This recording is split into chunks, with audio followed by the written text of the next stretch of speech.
Arrosali mendian bizi da bakar-bakarrik etxetxo txiki batean. Berak bakar-bakarrik egiten ditu etxeko lanak. Janaria prestatu, etxea garbitu.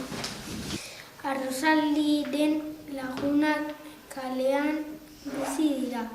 Nik kalean ikusi nahi dut, esan du Arrosalik. Jose Andonek honela esaten die galdero. Ikastolan jolas dantza eta marrazkiak egiten ditugu. Nire joango naiz ikastolara. Gauean, bere lagunak lotan daudenean, Arrosali herrira joan da. Lagunek kontatu diotena ikusteko asmoz. Arrosalik ikastolara sartu da. Zenbat gauza dagoen hemen. Jostailuak, ipuinak, marrazkiak, zein polita den ikastola. Gela guztia izugarri gustatu zaio.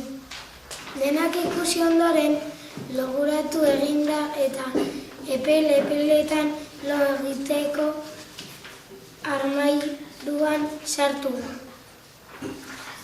Benetan lo goxo egin du.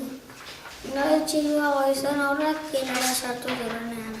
Non daude margoak, non daude ipuinak, gauza guztiak tokiz aldatuta daude. Nori bidiote da gure gelan?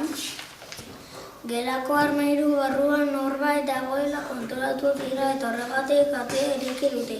Nor zara zu? Ni Arrosali naiz, erantzun du negarrez.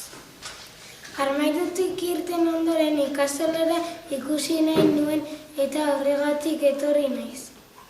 Oso ondo, Arrosali.